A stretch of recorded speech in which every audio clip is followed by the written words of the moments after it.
Good. Good morning, Marty. There we go. What's going on, man? Hey, I'm excited today. We got a sports vision expert joining us today. That's right. We do. Dr. Daniel Labby, the world's foremost, Marty, the number one dude in the whole world. If you're an athlete, you're a business guy, and you're like, I want to see better. You got to go talk to Dr. Labby. Dr. Labby joins us from New York City. Marty, he flew all the way back from across the pond to come hang out with us today. From London? How did you know? How did you know? It was just a guess. I love London. Hey, you join us first thing in the morning. You get the comments from Marty. You get the early morning accent from Marty, or else you can just get some of this as well from Keith, because that always works. Well, let's see who's joining us in the lab this morning. Do we have anybody in the comments this morning? No, I guess Enzo's not showing up here today. So Sarina's not here. Enzo's not here. That's all right. That's all right. They're all showing up here today. Hey, so today we are here to talk about sports vision, how to take care of your eyes. Are you staring at your screen too much? Marty, we talk all the time. I love my screen, man. Me too. I love my screen, and we're going to have a good discussion with Dr. Labby because I'm sure he's going to tell us to put the screens down. I'm not looking forward to it. He's going to tell us to. We got to relax. Hey, man, I had him on for a show here a few months back on my Live in the Lab show, and I confessed to him that I slept in my contact lenses. Well, dude. Yeah, I know. I'm sure he tore you apart for that.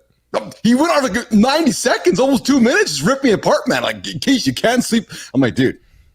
I had you come on as a guest, not to give me a heck here about sleeping in my contact lenses. So, I've had that awareness ever since then, Marty. Every time I lay down, I have this big vision in my head of Dr. Labby's head looking at me going, Keith, take your lenses out. Now, what if you take a nap? Are you taking the contact lenses out, or are you napping in the contact lenses? So do I confess that here right now? Or should Dr. Labby, we need you. Dr. Labby, we need your help. This guy doesn't listen. No, I'm playing. Because I like to have my naps, Marty, and I might confess. I might confess that I don't always take my lenses out when I do have my naps. You know what though? That's hard, man. Because you get busy, you're not thinking about that. Labby's like, man. Oh boy, I'm gonna get a hold. He's licking his chops right now. Licking his chops right now. Absolutely, he is. We're also gonna get into a conversation, Marty, later in the show. What does it take to burn off a Big Mac? A Big Mac? Yes, a big Big Mac. I'm sorry, I couldn't help it. I could not help it. All right, so we've moved the Big Mac into the morning show, and we're going to leave Marty's sound effects for the evening, but the Big Mac morning show sound effect will come from the future. We can use that. We can use that. So, Nation, I want to give you a quick heads up. So, we're all wondering what the Big Back is. Well, we build a Big Back when we accumulate bad habits over time. Yes. Right? And then what happens over time is you accumulate this large, massive back, and perhaps a large, massive backside.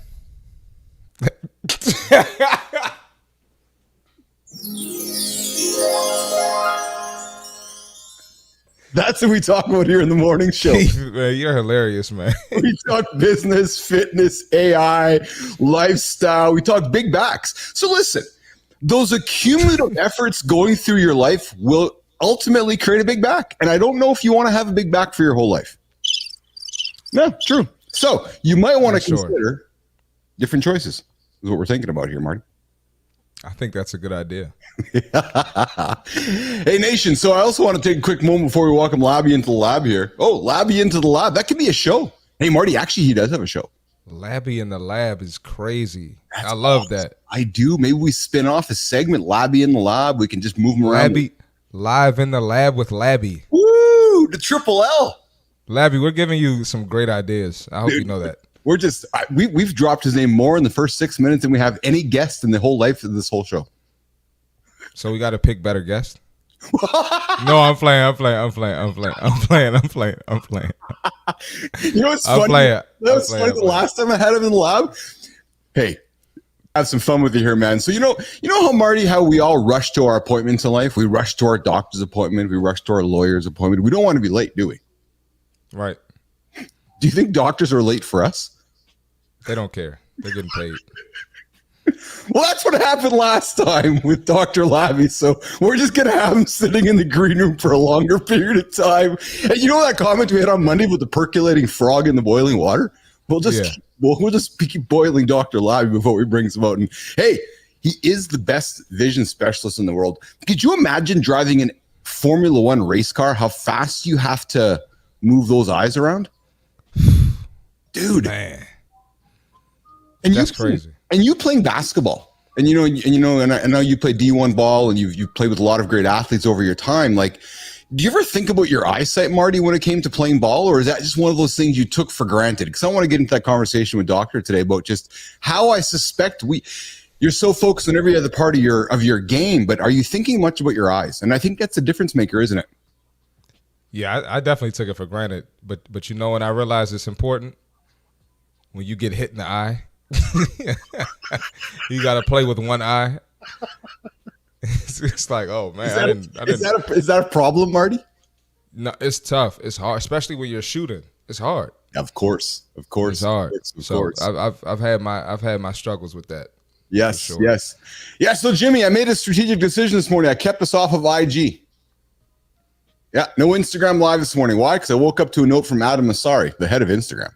He's like, no, we're not about live content here on the platform. And we know that, of course. He goes, no, we're all doing short. Yeah, he's like, we're all doing short form. His comments were, Marty, he's like, yes, you can upload up to an hour. Yes, you can upload 15 minutes, half an hour, but we really are about short clips. We want people to share their comments and content with their friends. So we're all about the short clips, which is fine. Truthfully, admittedly, Jimmy, I just didn't hit the stream this morning on IG, but I don't know. I'm kind of going back and forth on it. So good morning, Starlight. Thanks for joining in on the show today. Thanks for jumping in. Hey, we want to hear your comments. If you're joining in, come jump into the comments and join the conversation with myself and C. Marty Fit. Coming up, Dr. Labby in the lab. What's it take to burn off a Big Mac? Let me see here. I got to pull up my show schedule here today. We also have our accountability check-in coming up in a few moments. We also have our C. Marty Fit Tip coming up in a few moments. And Marty, we talked yesterday. And Dr. Labby, I'll throw this question at you because you're a creator. Marty, he's got a YouTube channel, man. He's got a great YouTube channel. You got to check it out. Yeah, absolutely. We'll pump that up a little bit later on the show here. But I'll tell you, we had a conversation. What's the value of a creator? We talked yesterday about, what's coffee? $3 for a cup at Starbucks. Maybe it's $4. $3.13 for the medium straight black coffee. $3.13. Yes. $3.13. So the question we asked was, are people willing to pay $1 to hang out with their favorite creator in the morning? Are people willing to spend $2 or $3 or, $1 a day? Like $1 a day over 20 days is $20 a month. Yet people are spending $90 a month on their coffee. I don't know. It's interesting to me that, we as humans sometimes just place no value on the people we spend time with. And so is coffee more valuable than Keith and C. Marty?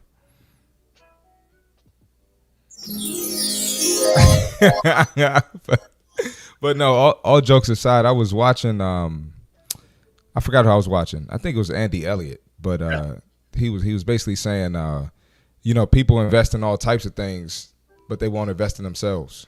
So it's true. It's true, right? And you think about, our aspirations here on the show is, that accountability, right? We're showing up here every single day, nation. So if you want to help yourself moving forward, my thought process is come hang out with us in the morning, and that'll be your natural accountability check-in.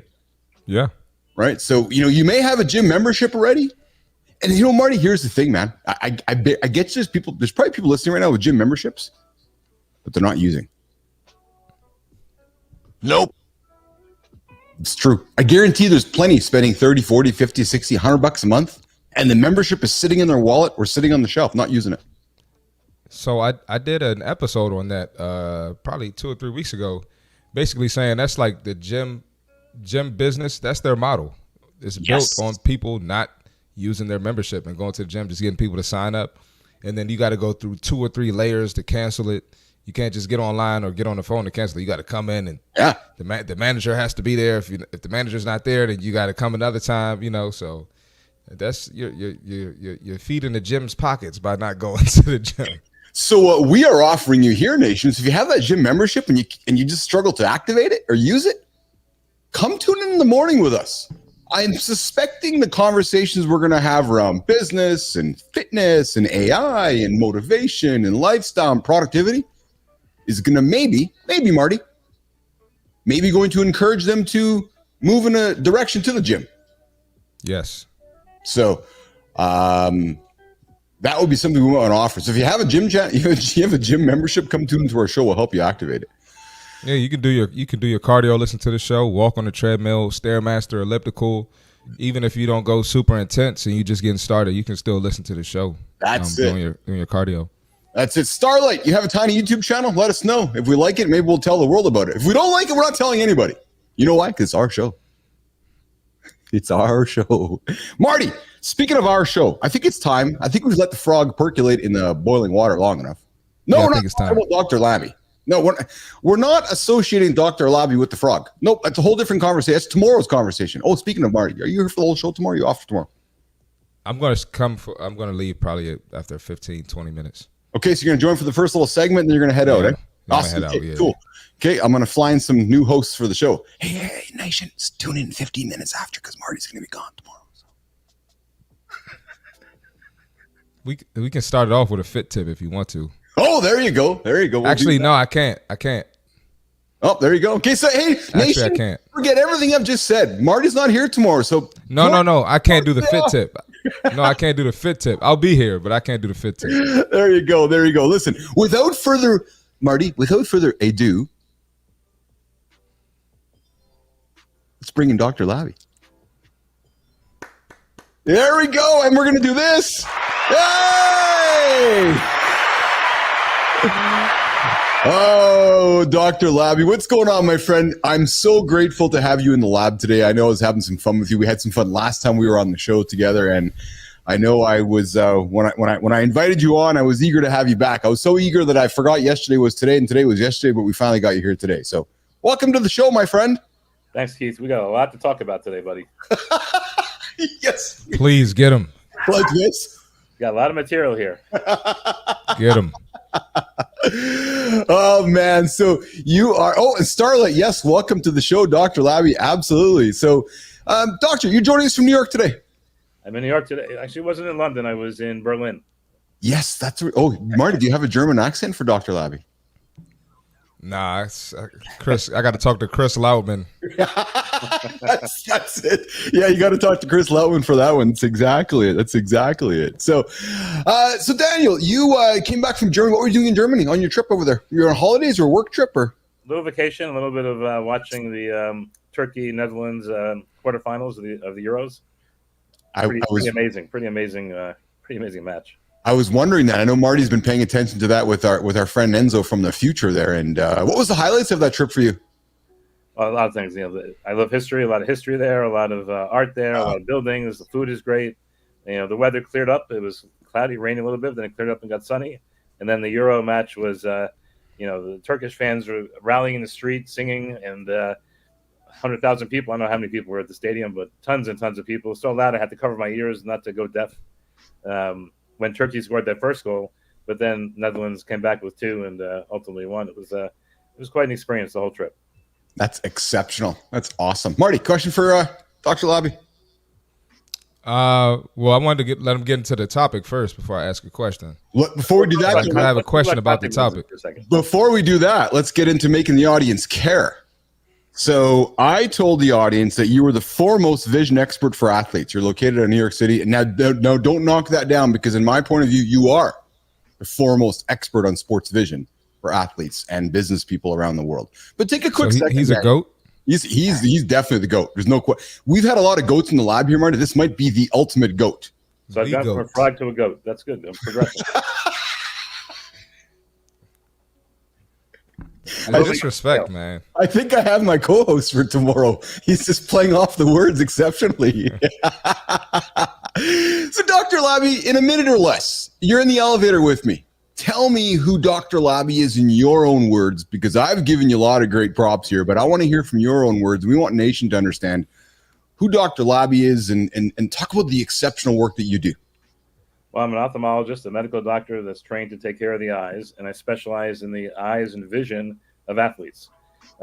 Vision is not just what you see 20/20, what you can read in the eye chart.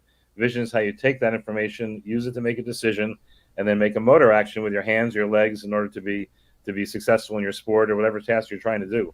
And my job is to optimize that process to let people perform at their best. Yeah. Jimmy, before we get into the accountability check-in, follow-up question for Dr. Labby is, why did you end up in the eye business, Dr. Labby? The truth is, because I have an eye issue that I didn't know about until I started my rotation in medical school, and they looked at my eyes and said, "Oh my gosh, what's that?" And that was interesting. I need to know more about this because I want to see for the next 75, 80 years. And that sparked the interest, and then went on from there. So it was your own issue that caused your curiosity. And how old were you back then? Probably 30, I'm going to say. Maybe a little less than that, 27, 30. Oh, no kidding. So you were in a different path in life then. Would that be fair for me to say? Oh, yeah. I went to medical school. I was going to be a cardiologist or an ICU doctor, internal medicine doctor, kind of a regular general primary care type of guy. Yeah. And then got into this rotation at the very end of med school and was like, wow, this is pretty cool. I can actually get an area that's pretty tight. Little did I know that it's actually really expansive, but that I thought was pretty tight, and I can learn a lot about it and do a little bit of surgery, a little bit of medicine, and take care of myself, my eyes. No kidding. So that learning moment for you in many ways changed your life, because it was like, hey, Dr. Daniel, you have an eye issue. You're like, oh, I need to learn about that.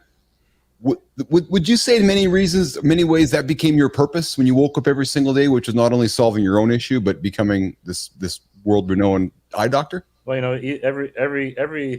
I'm going to say every 4 or 5 years, I've probably an event in my life that changes the direction of where I was going.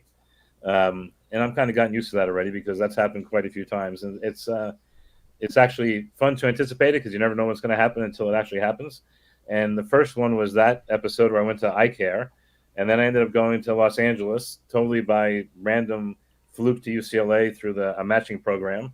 When I got there, they handed me this project that had to do with sports vision, which I had no intention of doing anything with, no interest in that whatsoever. But it was interesting when they talked to me about it, and that started a process that's gone on for 32 years already, since 1992, looking at the vision of athletes.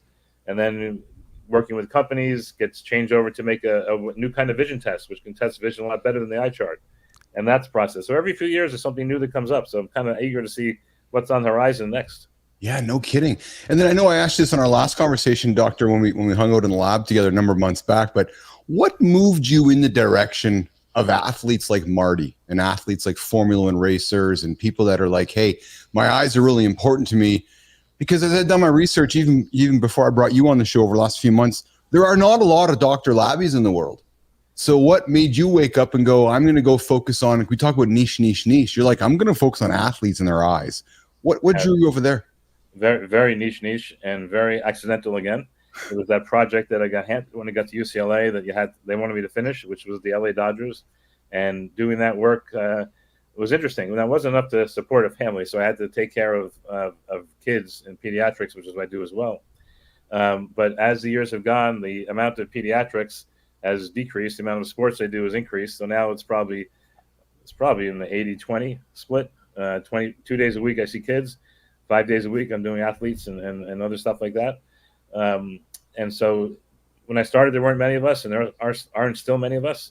It's certainly becoming much more popular, especially in professional teams where they hire, statisticians. They're looking at ways of optimizing players, of maximizing the draft and so forth, where they want to know about the eyes. I have, the MLB draft is coming up in a couple of weeks, and I have calls with different teams to review players before the draft. I was at the combine out in Phoenix a couple of weeks ago. We saw 200 plus pitchers and batters out there. So the information is being more people are interested in the information more than they used to be. And that means that more people go into the specialty, and hopefully it will grow. Yeah. Marty, fascinating stuff, eh? And as an athlete, you must be taking this all in, thinking, geez, where was this guy when you were kind of going through your journey, eh? Yeah, definitely. I wanted to add two things. One, what you're doing now is way cooler than being a primary care physician. Just want to throw that in there. I agree 100%. Yes. And I was born in '93, so you've been doing this for a while. You've been around, yes. Yeah. But, continue the conversation. Oh, no, is it cool to ask a question now, Keith? Go for it, pal. Okay. Continue the conversation with some of the people you work with. You know, brag on yourself a little bit. Sports, the teams, the players, whoever. Yeah, well, I don't go too much into that, but over the period of time, I did one NHL team, the LA Kings. That was a great team. Wayne Gretzky was on the team, so I took care of him and the rest of the club back in '93. I've been in baseball since 1992. Eight World Series championships, rings. In fact, if you look online, from the best I can tell, there's nobody alive that has more World Series championships than I do, which is kind of interesting. There are some people that have passed away. Yogi Berra and others have more, but no one's alive at that point. So that's pretty cool in my mind. From a kid who couldn't play Little League baseball very well to have that is pretty amazing. I've worked with 3 NBA teams and done a fair amount of work with and they're all good teams, Celtics, Sixers, and Rockets. I've been to the Beijing Olympic Games with the USA team back in whatever it was, 2008 or so. Mm-hmm. I had a team in Tokyo last summer at the Olympics. I don't have anyone in Paris this time. But lots of college teams mixed in there, a lot of private athletes, Formula One drivers, as Keith kind of alluded to earlier. Lots of different players. And what's interesting is they're all different. Every player is different. Every sport is different. The vision needs of each sport is different. And it's just been a really fun ride to go through these years. I'm telling you, Marty, we have the GOAT here, man. This dude, and after I met with Dr. Labby and I just continued to do my own research and reading, and it's fascinating to me because I believe most of us human beings, we take our eyesight for granted. We just do because we see. We wake up in the morning, we open our eyes, we see. Then when you start talking about sports, Marty and Dr. Daniel Labby, it really starts to make your brain be curious because you're like, wow, if I can see a thousandth of a millisecond quicker than Labby on the racetrack, I'm going to beat the guy. Right. And it's those edges, Marty, in sport. We talk about edges in sport. And when you meet a guy like Dr. Daniel Labby, you're like, yeah, this guy's going to give me that edge. I was fascinated by our last conversation, Doctor, how many teams don't call you? And, we had that call. We laughed a little bit at that, which is like, you said yourself, you were surprised by how many teams still, I guess we'll take it for granted in many ways, right? It's like, that's the eyes. We're fine. We can see. Yeah. Every sport is really different. It's interesting. And we're talking at the elite level. Yes. Baseball has gotten really into statistics since Moneyball, a few years back that came out in the movies. Everyone is really interested in statistics, trying to make predictions, models of performance and so forth.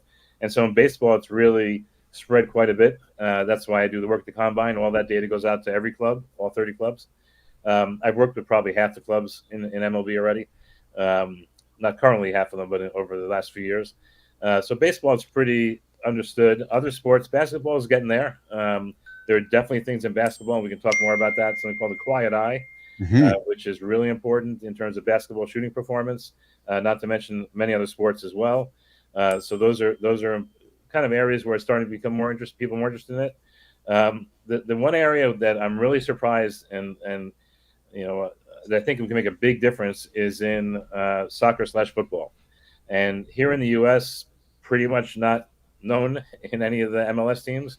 In Europe, there are some clubs that are doing some work in that area, but there's a lot of, and I published some papers about this in the scientific literature. There's a lot of hype out there and a lot of false information out there and a lot of people going on studies of 5 people, and those 5 people did really good, so it must be because of the training we did, and that's not very scientific at all. And unfortunately, there's a lot of that. But in Europe and European soccer football, I would expect it to be much more aware and much more interested in doing things in that area. And maybe it's because they have this thing against Americans coming over there. I'm not sure, but it's been really hard for me I've worked in every major sport in the U.S.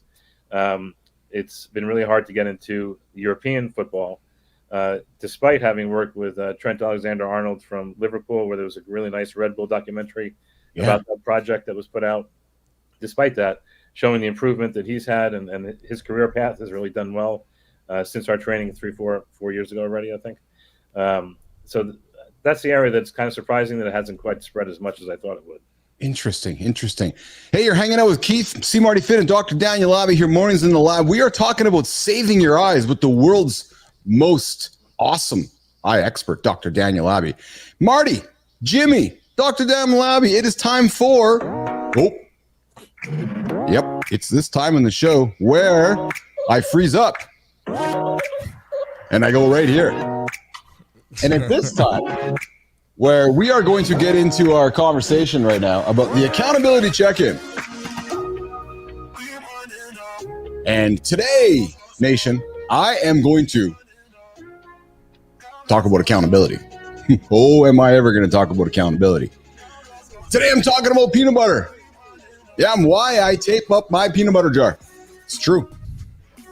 I tape up the peanut butter jar because I love it a little bit too much. It's true. I love my peanut butter a bit too much that I taped up the jar. And what I learned by taping up my peanut butter jar, nation, is I learned that a public accountability works. That's why we created the show. So you guys can show up and offer your own accountability. Because no one, I'm telling you, no one cares as much as you do. No one checked up on me if I was eating my peanut butter. I kept it wrapped up so Marty knew. But nobody really cared, right? We have more resolve than we think, nation. But when you make your goals public, when you state them publicly, there's a higher chance of achieving them. Habits, they're good, bad, any kind of habit you have, they're not difficult to form. We had some laughter this morning with the big back. Those big back habits are formed by bad behaviors over and over and over. But make that mindset shift. You go all in with unbreakable commitment. You tape up that peanut butter jar. And the consistency that you desire, it's going to become second nature sooner than you think. So I invite you, nation. You looking for some accountability today? State it publicly. Come on to the show. State it on the show. We'll help you achieve that goal. What's one habit you're working on?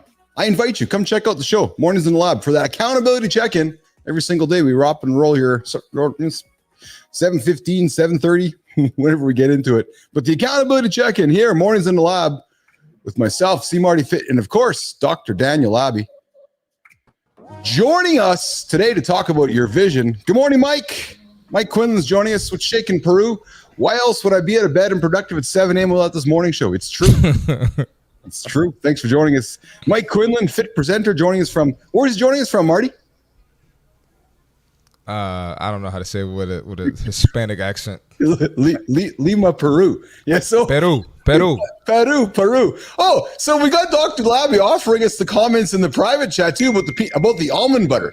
Dude, I have problems with all kind of butters, whether it's nut butter, almond butter, peanut butter. It's the texture that I love, Dr. Labby. So I'm like, no, I just can't have any of those butters alone. I'm just leave them alone because I love my almond butter as well. So let's get into our key conversation today.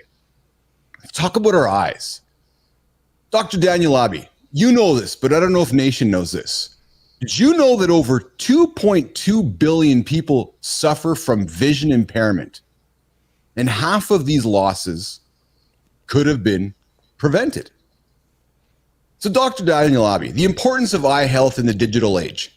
Let's talk about this a little bit. It's crucial for overall it's crucial for overall well-being, daily functioning, the impact of vision on quality of life and productivity. But in the last 15, 20 years, we've had this introduction of many new common vision problems caused by screen time.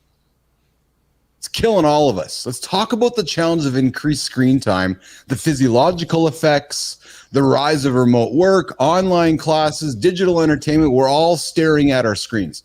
Dr. Daniel Labby, let's open the conversation about how we're ruining our eyes by constantly staring at our screens. Doctor. This could be a long one here. There's lots of different aspects to this question. And I can't give you the whole topic at this point. I'll give you little pieces of it because I think that's what little nuggets that everyone can listen to and use moving forward. And the screens are interesting because if you think about when we were back in caveman days, we didn't have screens. We were looking at things far away. Our eyes were focused at a distance, trying to find what animals we're going to catch to had for dinner and so forth. Came back at night, sun went down, we came back to our cave at night, maybe had a fire, went to sleep, and that was the day. Nowadays, no one's outside, no one's looking far away.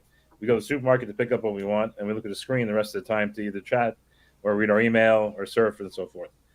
And that's a problem, because one of the biggest epidemics, if you will, in eye care today is the increasing amount of nearsightedness people have, of needing glasses to see far away, seeing good up close, but needing glasses to see far away. And some people feel that that's related to some of that increased screen time, not so much the screen damaging your eyes, but you're doing a lot of near work, looking at things up close for a long time. And that up close work for a long time makes your eyes point inwards. That subtle pressure of the muscles pointing the eyes in towards the screen causes the eyes to get longer. Longer eye means you're nearsighted and you need glasses. And it's really epidemic, especially in the Far East, but even in Western countries. The amount of people that are nearsighted is skyrocketing, most likely having to do with the amount of near work they're doing and the lack of outside exposure, because some studies feel that sunlight helps negate the process of becoming nearsighted. Not outside as much, spending a lot of time indoors, looking at screens or reading books. If you read Harry Potter in a weekend, that's probably too much. You spend too many hours of that weekend reading Harry Potter as opposed to being outside, exercising, getting sunlight, and so forth. And so that's a really big issue. Not to mention the blue light part we can talk about next if you want. So you mentioned reading. So are you equating, we're talking screens, doctor, but you're also suggesting that if we spend too much time reading words on a piece of paper close to our eyes, those same effects can happen to us? Yeah, we've seen for years, decades, I've seen people that do a lot of reading tend to be more nearsighted. Just think in the globe, in the planet. You think of the societies where there's a lot of reading, a lot of those people have glasses. Think of the societies where there isn't as much reading, those people don't have as many have glasses. And there's many components to becoming nearsighted. Some genetics, some using your eyes, as we've talked about. And so, absolutely, up close work is one of the drivers to becoming nearsighted. Has the shift to remote work, myself and Marty talk about this often, has the shift to remote work and online learning exacerbated this problem? I think it's early. This is not something that happens, in a day or a week or a month or even a year. This is something that takes time to accumulate. And I'm not sure, number one, we've had enough years to see that difference. And number two, the age, this is really something that's critical in kids. When you get older, 20s, 30s, 40s, it's going to have less of an impact in creating nearsightedness than it is if you're reading a whole lot at 5, 6, 8, 10, 12 years old. And so I think, remote work, hopefully, no one's working remotely at age 10. Mm-hmm. I think it could exacerbate it, but I don't think we've seen it yet. Interesting. Marty. Oh, that's great information, man. I never knew that. Do you think it's going to get worse? We're only doing more screen work, more remote work. We're not going backwards in technology. So you think it's going to get worse? Yeah, I think so. First of all, I would comment that these are general trends. You can't take a trend and make it specific to one person. So is there a person out there who reads a lot and is not nearsighted? Absolutely possible, because there are lots of factors becoming nearsighted. But if you take 100 people and have them read a lot and compare it to 100 people that don't, the guys who read a lot are going to be more nearsighted than the guys who don't. And so it's important to understand when we talk about these trends, we're talking about large numbers of people. That sometimes applies individually, but there's certainly going to be exceptions in the individual case that are bucking the trend, if you will. I think it's going to get worse. I think our lives are becoming much more connected to screens and tablets and phones and different devices, and I think that's going to continue. It's really hard to go backwards in things if you think about it. Even think about 100 years ago. Before there was any internet, before there was any screens, any tablets, anything. Life was different. Life was really different. Mm-hmm. And I'm not saying it was better or worse. I think there's differences. Hopefully, what I saw in Berlin when I was out there in Germany and Europe, the globe is much more connected than it ever has been. I can zip out to Berlin and back, 8-hour flight, overnight. That's pretty good. I can get to London even faster. Mm-hmm. I went to give a lecture in Hong Kong once over a weekend. It was a little bit excessive. It was mostly flying back and forth. It was about a lecture and back out. But Hong Kong's far away. That's a long way. And then we talk about these spaceships going up with space tourists and so forth. You might be able to get over to Beijing in an hour on one of these planes. space planes in the future. So everything is, this technology is getting us much more connected, which is a positive, because that means we're closer to each other. The peoples are closer to each other, and there's less chance, I think, for countries to not understand each other and get into this big giant world war, because all the people are connected, and it's hard to do that when everyone's connected to each other across the planet. So I think technology is moving in a good direction, but I do think technology is going to cause us to become more nearsighted. Yeah, interesting. I got one more key. Mm-hmm. So someone who wants to avoid being nearsighted, you mentioned sunlight. What else can they do? Yeah, I get this question quite a bit from parents when I take care of the kids. I give the kid the first pair of glasses, and like, oh my gosh, glasses! Kid's 5 years old. What's going to happen? And I'm looking at them, and they're wearing these big Coke bottles. I'm like, you can tell exactly what's going to happen. Look in the mirror. That's the way it works. It's genetic, in addition to lifestyle. So what I try to tell people is a balanced experience, right? As I said, reading Harry Potter over a weekend is too much. You need to be outdoors, getting physical activity, getting sunlight. You need to be doing things indoors like reading, but things maybe some total relaxation like watching TV or videos. Then you need to be creative. You need to create, whether you draw or build or so forth. If you mix it all up, you have the best chance to develop, optimally your abilities and to avoid this nearsighted and other issues. We got a comment here from William Ray joining us. What's shaking, Will? I'm honestly so surprised you don't need glasses. Will's a programmer, spends a lot of his time looking at screens. And hey, Nation, Will's looking for some work. So if anybody's looking for an exceptional tech dude, programmer, come knock on our door. We'll connect you with Will. I want to make sure the world knows about Will's looking out there for work.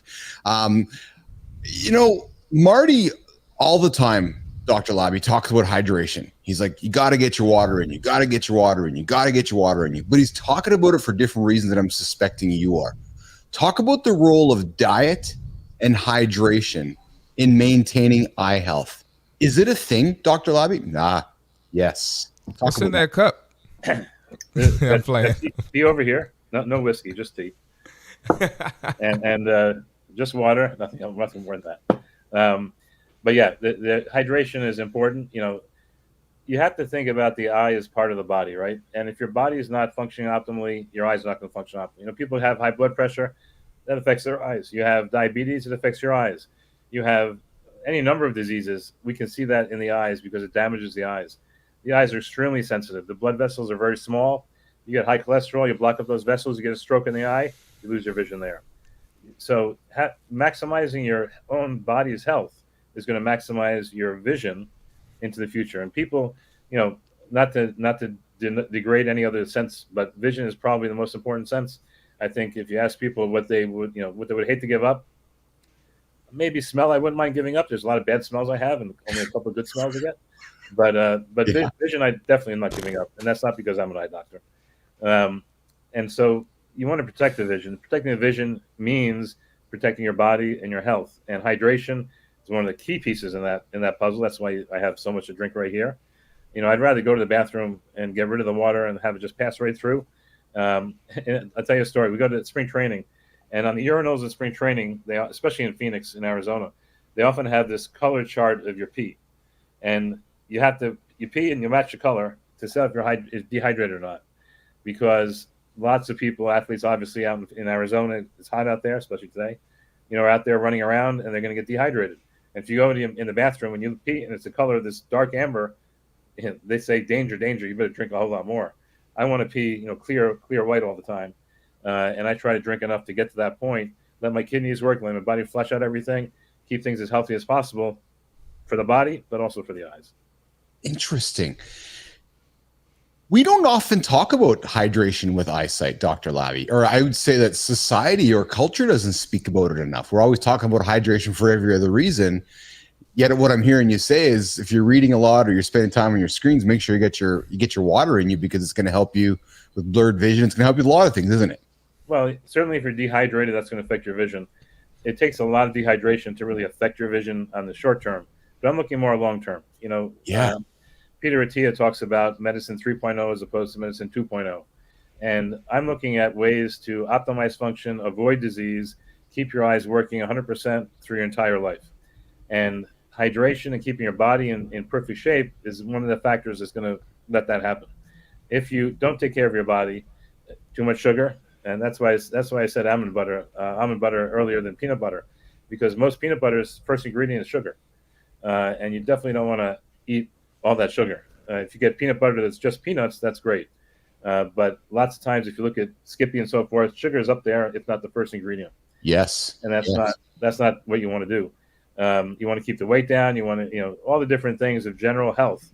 This is the internal medicine of me coming out again, right? You want to, overall health, that will keep your eyes healthy. So I'm not going to tell anybody drink a lot of water so you don't get nearsighted. There's no connection there. But drink a lot of water, keep your body healthy, will keep your eyes working perfectly longer than usual. Yeah.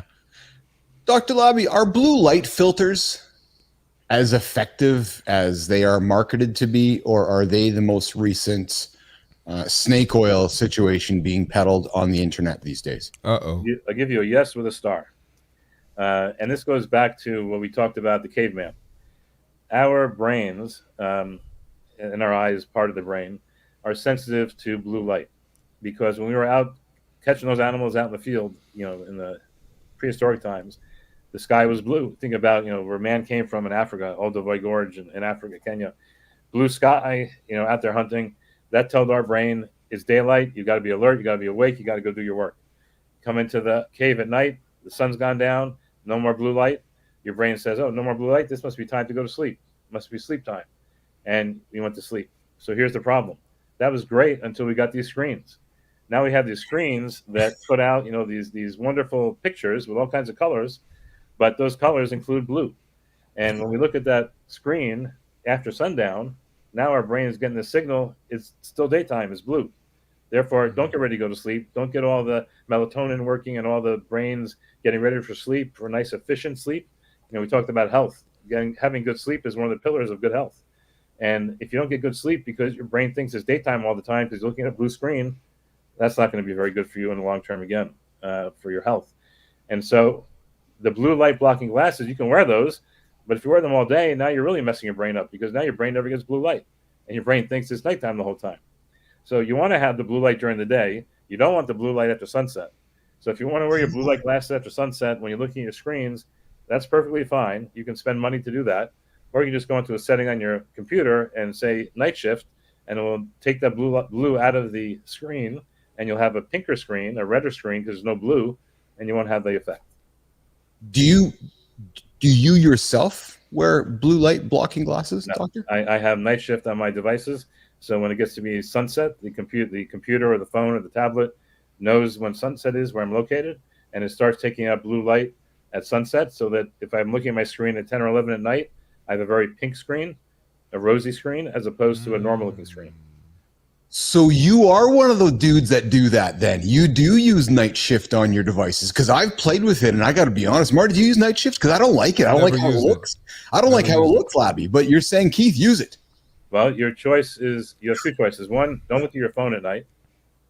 Number two, get blue light blocking glasses. Keep your screen the way it is. It'll look the same, but you won't change your screen. You don't want that blue light after sunset, because that's going to signal to your brain it's still daylight, and not get ready for sleep, which is not what you want to do. I thought when people say put your phone down at night, I thought it was like those cold plunge guys. Like, yeah, get in the cold plunge. I'm not looking at my phone at night, but now I'm learning the science behind it. So. Yeah, cold plunge has a lot of science behind it too. No, it does. But some people aren't doing it for the science. They're doing it to be cool. I don't do cold plunge. I'm not sure I can handle that kind of. I don't like cold pools. I don't think I can handle cold plunge. I'm suspecting we're going to have to do a show with Keith, Dr. Labby, and Marty getting into a cold plunge with blue light glasses on. There's going to be a lot of cost in that one, Keith. That'd be pretty entertaining. That's not a preview. That'd be pretty entertaining. So we are having a conversation with Dr. Daniel Labby right now, and Will, you said you asked how you have your devices set up, and it looks like a fit presenter is, oh yes, the art of actor of Great Rebellion is Dr. Mike doesn't have a cell phone. Good for you, my friend.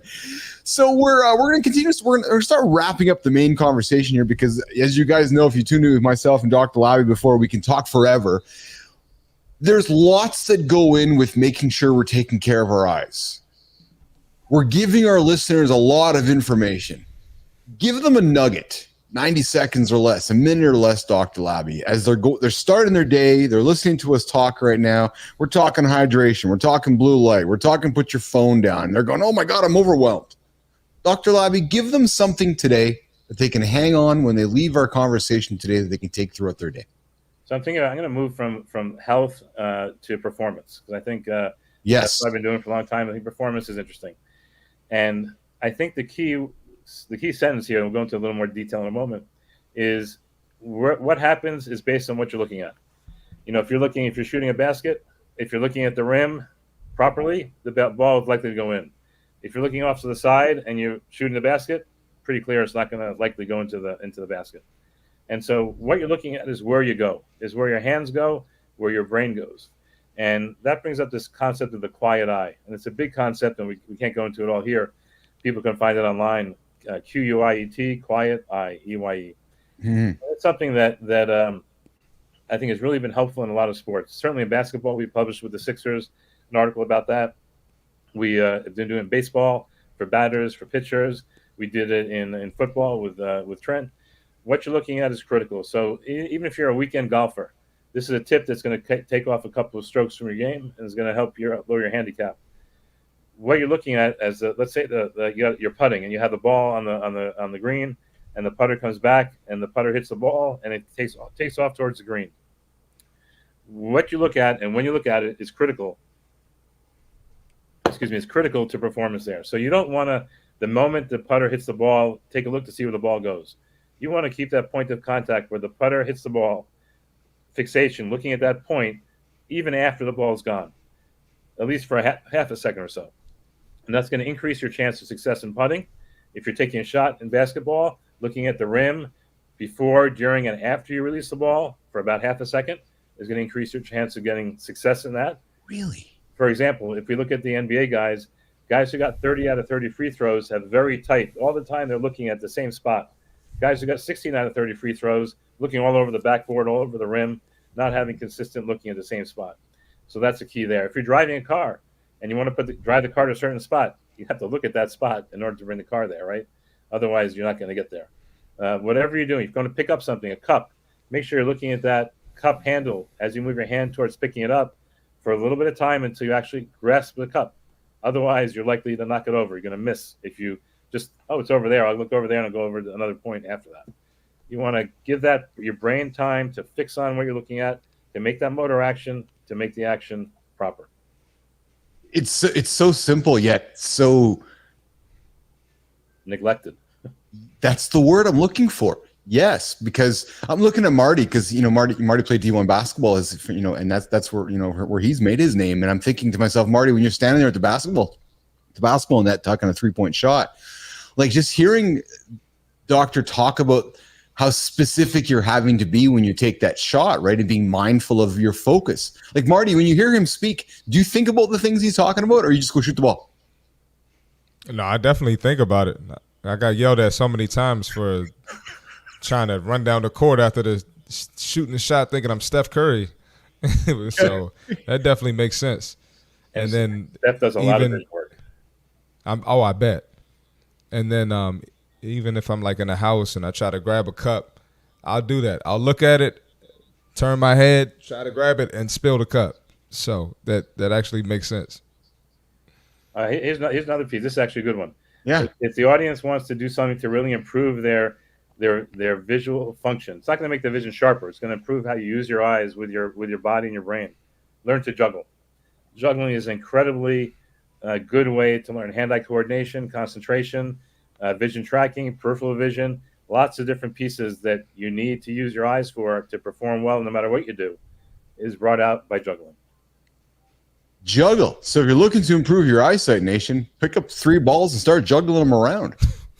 Remember, not eyesight, not sharpness of vision. We're talking about function, use of the eyes. Very important, Keith.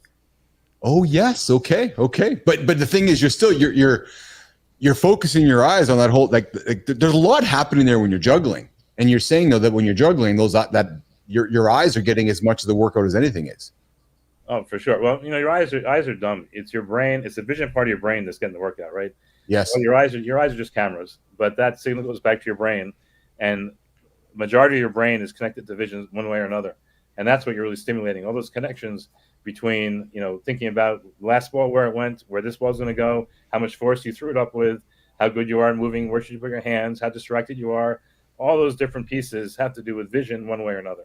Yes. Can you Producer juggle, Jimmy? Keith? Only just 2 balls, Marty.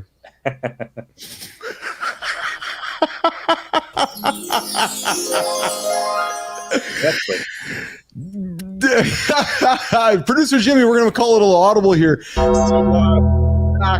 Exactly.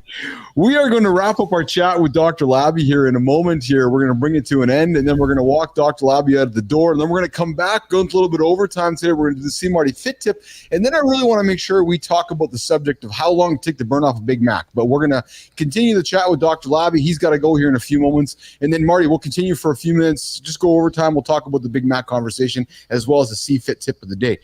But Dr. Labby, you just made a comment about our eyes being cameras. And Marty started the conversation at the beginning of our topic, the main topic, about, is this going to get worse before it gets better? And, we know that we got headsets coming, spatial computing's coming, and then you just said the 2 words. You said the words that our eyes are actually cameras. Our eyes are really the last analog device on our body. This is a really goofy statement, but it's this analog device on our body that's ripe for technological innovation, isn't it, Doctor? Because what we're seeing with technology and biotech, it's just ripe to make our eyes actually cameras, isn't it? And it's hard, I'm sure, for you to not see the future where there's that melding of technology and eyes and us being bionic, right? Well, I was a computer science major in college before I went to med school, so I've been in computers for a long time. I will tell you that every week or so, I learn another piece about the eyes that I wasn't aware of. Yeah. That shows me that it's going to be a long time before we can put together a mechanical system, electrical, mechanical, optical system that's going to match what our eyes can do. Really? The eyeballs themselves, or think about the retina, the optic nerve, not to mention any brain part, just about the eye itself. Yes. The range, dynamic range of what we kind of light. Different kind of light we can adapt to, from really bright light to really dark light, or no light, if you think about it. The fact that we have these cones which are color sensitive and need more light, and they're really sharp, but we have rods that are black and white and are very sensitive to light. So when we, for example, if you wake up at night and go to the bathroom and your room is dark, your house is dark, you might recognize that everything is black and white that you're seeing. But then you flip the light on, everything's in color. And that's because the rods are sensitive to low light. The cones aren't. So you're getting no color pictures. All you get is the black and white part, and everything looks black and white. Not because it's really dark, because those are the only cells that are active. To create a system, biomechanical system to cover all of that, not to mention many other pieces, is going to be incredibly difficult.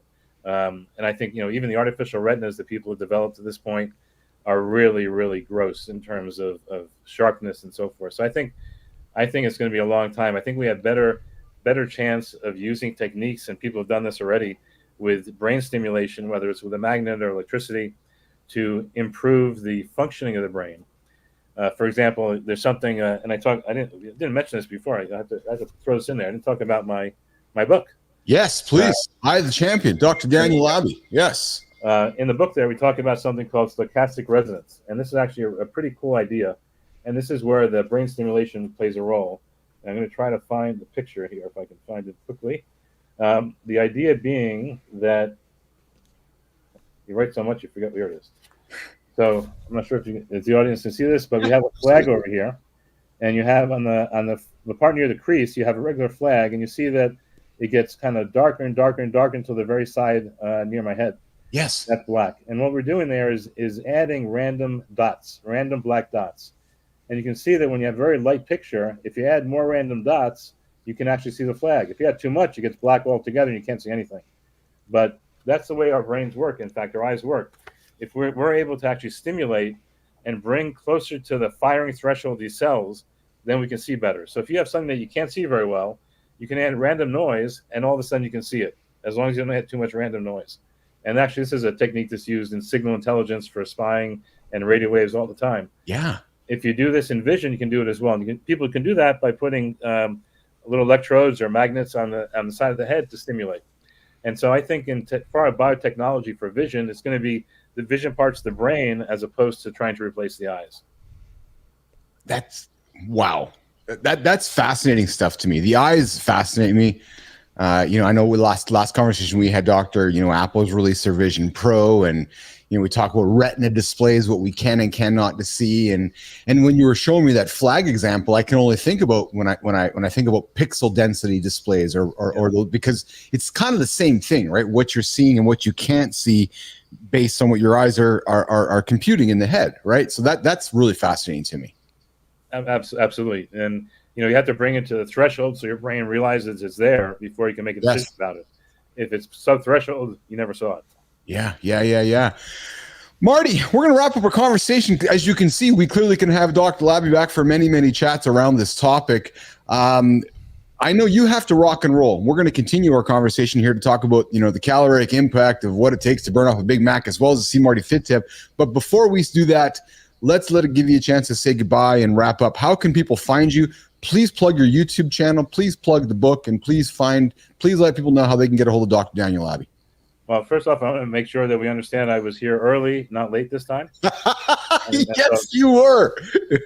I'm not a fraud. Let him know, Doctor.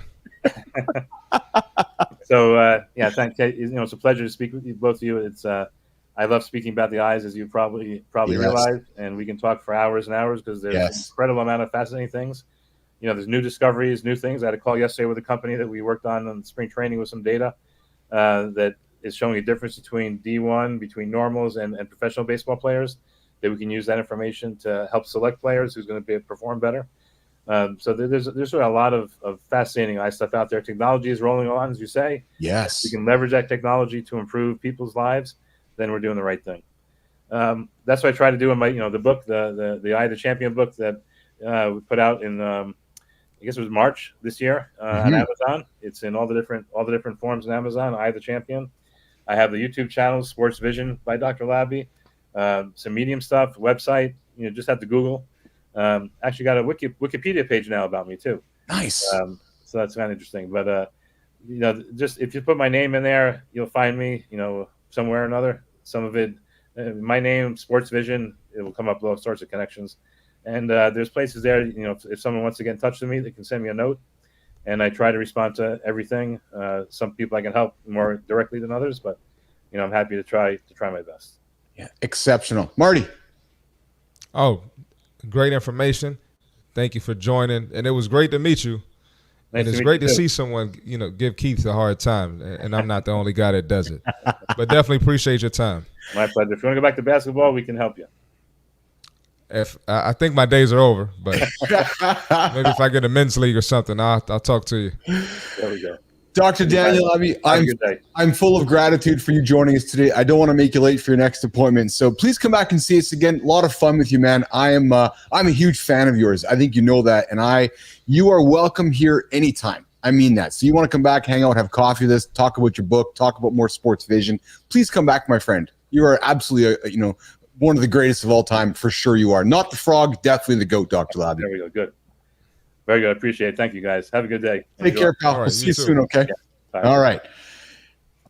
Dr. Labby joining us here in the lab this morning. That is, Marty, I could talk about that for hours, man. It fascinates me, right? Because we take it for granted. We just take our eyes for granted. And yet you have some fellow who wakes up every single day trying to help people see better and perform better. So I invite everybody to check out his YouTube channel, check out the book, find Dr. Labby, online and so forth. But we're going to go into a few minutes of overtime here on the show because we got two topics to get into. But Marty, why don't we do this one first? And we're going to do... Yeah, that is it. We're going to stretch it into a second hour here, nation. We're going to get to the See Marty Fit Tip. I'm ready. Let's get it. All right. We got the fitness tip for today. Let's check it out. Your relationship with food impacts your fitness goals. Let's talk about it. Your relationship with food is crucial when you're on a fitness journey. It's about balance, not extremes. And when they say balance, they're not saying 50% eat whatever you want, 50% eat clean either. But that's another topic for another day. Let's get into it. Here are a few suggestions. Respect your body. Nourish it with foods that fuel your goals, not hinder them. Mindful eating. Pay attention to what and why you're eating. Enjoy your meals without distractions. Focus on quality over quantity. Focus on nutrient-dense foods. They keep you full and energized longer. Consistency. It's about long-term habits, not short-term diets. Find a sustainable eating pattern that works for you.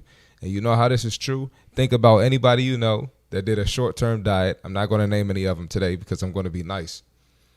But are they still down 30 pounds or 20 pounds or whatever they lost, or did they gain the weight back and now they're trying a new short-term diet or the new fad diet? Really think about it. No guilt. Don't punish yourself for indulging. Learn from it and then get back on track with your next meal. You're going to mess up sometimes. Sometimes you're going to eat the cookie, the cake, the ice cream, the drink. We're human. It's cool. Don't stress about it. Get back in the gym the next day. Get back to eating clean. Get back on your routine. That's why habits are important. Food is a tool to help you reach your goals. Use it wisely. That's the fitness tip for today. There's our C. Marty Fit tip of the day. We bring it to you every single day here. Mornings in the Lab with Keith C. Marty Fit. Today we wrapped up our conversation with Dr. Daniel Labby. We're going to a few minutes of overtime today because we want to talk about one very important topic. Marty, how long does it take to burn off a Big Mac? Now, I know that we aren't here to promote Big Macs in the lab. I know we aren't here about promoting and talking about quarter pound. Nope. None of those things. However, Marty, we both know the reality is we have a lot of our listeners, a lot of people of the show like, oh, I'm going to drive down the street and pop in to grab myself a Big Mac or a quarter pounder. But did you know, and I know you know this, Marty, but does Nation know that it takes about 2 hours of brisk walking to burn off one single Big Mac, which packs 590 calories.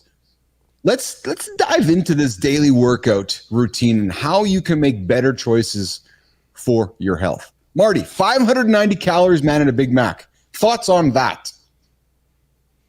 That's insane. I mean, if you get a clean meal with some nutrient-dense foods, like I literally just mentioned on the fitness tip, let's say you take chicken breasts, string beans, and rice, depending on the portion size, you're looking at a 400-calorie meal. So you're getting a 400-calorie meal with you getting the protein, you getting some good carbs, you got some fiber from the vegetables. You're telling me that's 200 calories less than a Big Mac, not to mention the fries and the soda. It's really insane when you break down the numbers. And honestly, man, a 2-hour brisk walk, I feel like it's longer than that to burn that, if you really think about it. Because if you run a mile as fast as you can, you're probably burning 100 calories maybe. Yeah. So you'd have to do that almost 6 times.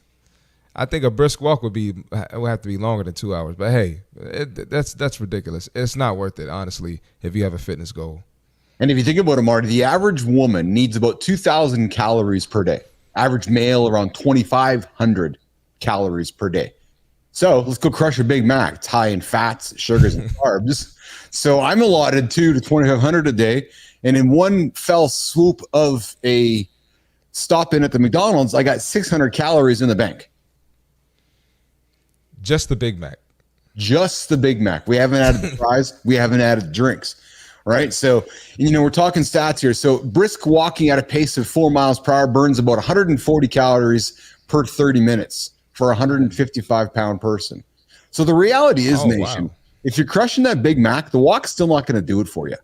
It's going to take you approximately 2 hours, and then you're going to be hungry and you're probably going to want to go and maybe crush that Big Mac again. So here's some other options though, right? If you go running, you're going to burn approximately 100 calories per mile. You go for a cycle, you're going to burn about 500 calories per hour. Swimming burns around 700 calories per hour. So, Marty, it takes how long to crush a Big Mac? 3 minutes, 4 minutes, 5 minutes max? Yeah, probably. Some people probably less than that. Some people probably 30 seconds. Yeah, so 30 seconds, 30 minutes to chuck 600 calories in your body to go for a 2-hour walk to burn it off. Yeah, that's a good use of time. Not worth it. I don't know if it is. I don't know if it is. So the caloric content of a Big Mac requires substantial physical activity to burn off, highlighting the importance of understanding what we consume. So Running burns approximately 100 calories. To burn off Big Mac, you need to run around 5.9 miles. Hear me again. To burn off a Big Mac, you're going to need to run about almost 6 miles, Marty. That's crazy. That's literally what I just said. That's crazy if you think about it. Like that's 6 insane. miles, man. You got to go for 6 miles to burn off the Big Mac. 6 miles. Let's think about this. High-intensity training. High-intensity training can burn a significant number of calories in a short amount of time. However, think about all the high-intensity training you have to do to burn off those 600 calories. You can do jumping jacks. How many people love to do burpees, high knees, mountain climbers? You can do treadmill sprints. You can do cycling interviews, rowing machine bursts. You know what, Keith? And I tell people all the time, this phrase, well, you know, I'm just going to go burn it off. You're not burning anything off. You're not. There's no way. Most people don't burn 600 calories in a workout. You know, you got your hour window to work out. You're more than likely, you know, unless you're just going crazy every day. I don't even know if I burn 600 calories in an hour every workout. So there's no such thing as burn it off. It's really not worth it. It's the old diet, isn't it, Marty? You can't outrun a bad diet. Exactly. And then, you know, I talk about this stuff a lot on my podcast. People say calories in versus calories out doesn't matter. But, I mean, this is a prime example right here. This is a simple example. This is a Big Mac. People eat way more than this, you know, throughout the day. So you can't deny the science. You can't. So let's wrap up our point of this conversation. Nation, you're considering going for that Big Mac today, the quarter pounder with cheese today. You're wanting to be held accountable. We're going to offer you something to consider. Consider some nutrient-dense foods. I know we all don't love our vegetables, but try to find a way to love perhaps a vegetable, right, Marty? Start with one, right? Get to those fruits. Get to those lean proteins, legumes, beans, whole grains to complement your exercise routine. But more importantly, Marty, we talk about this all the time. Be prepared. I believe if you're planned, you're not making bad choices of eating. The more prepared you are, the less bad choices you'll make when it comes to eating.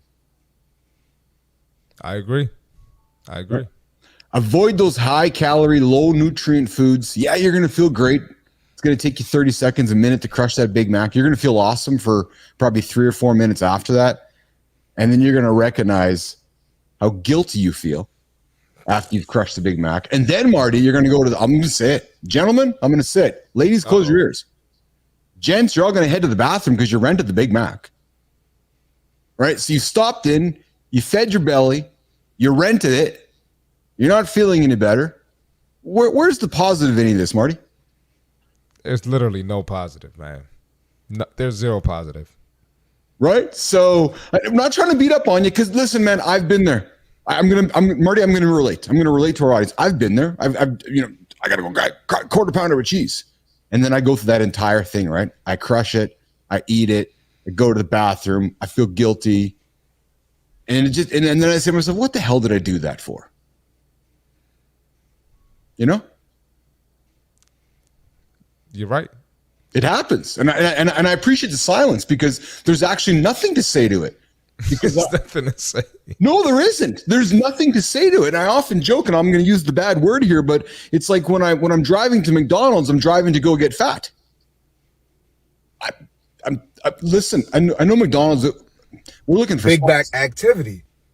I know we're looking for sponsors, Marty, but I don't know if McDonald's fits the profile of our sponsor. And we're not trying to dish in McDonald's. We're just trying to call the attention of, because listen, there are choices. You can go to McDonald's and go have the Big Mac, go strip it out, just have the meat. If you want to go have yourself a high protein meal, go buy the Big Mac, but take everything else off and just eat the meat. There you go, Marty.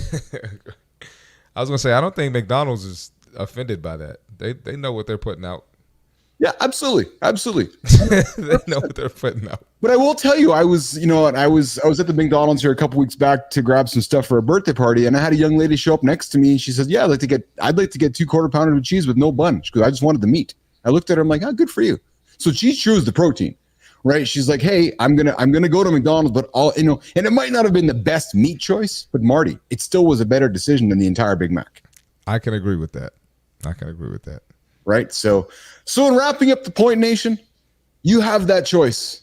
right? Today, as you go throughout your day, maybe you consider getting yourself something prepared before you have to make that decision at lunchtime or that decision at dinner time, that decision that you're probably going to regret.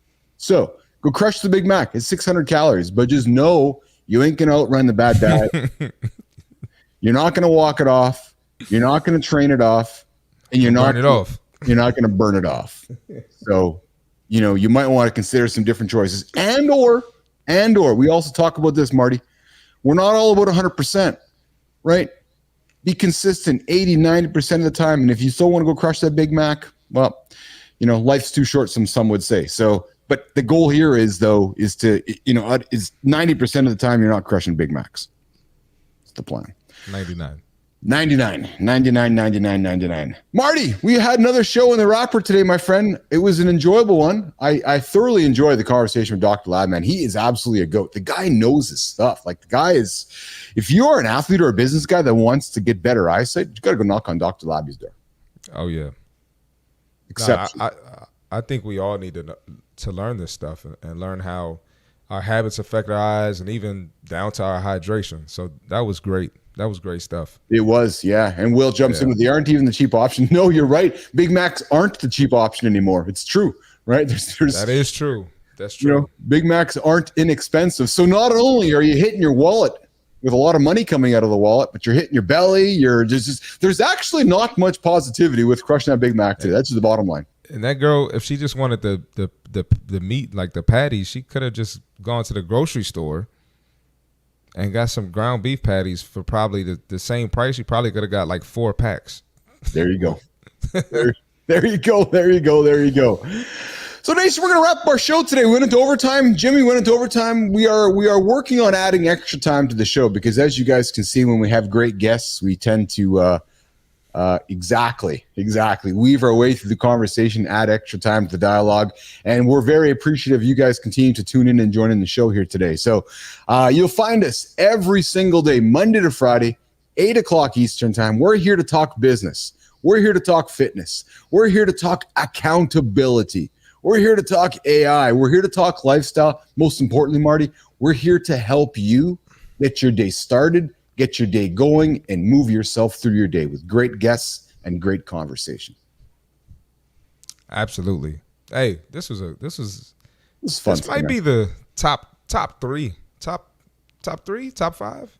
I won't argue with you there, man. And I know it goes back to guests. And I know I like to not say this too often, too loud on the air, but we have favorites along the way, favorite guests. Like Dr. Labby was without a doubt one of my favorites, man. The guy's just, he's full of knowledge. Can't do that. Every guest is equal. Sorry. Oh, we're all getting gold medals? Every guest is an honor roll. All right, on that note, we're just going to get out of here. We're going to let you guys get on with your day. We're going to get on with our day. I'm going to go. It's Wednesday. It's rest and recovery day for me, Marty. So I got my 30-minute yoga, and I'm going to go for a walk today. No, I'm not burning off Big Mac, but I'm going to go for a nice walk today.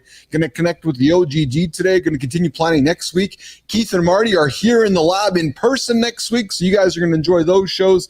We're going to be planning next week's shows as well. So, Marty, you have yourself an awesome day, pal. You too. We'll talk to you throughout. I'll talk to you. You betcha, pal. You have yourself a good one. Nation, have yourself a good one, guys. And we'll see you guys a little bit later. Ciao.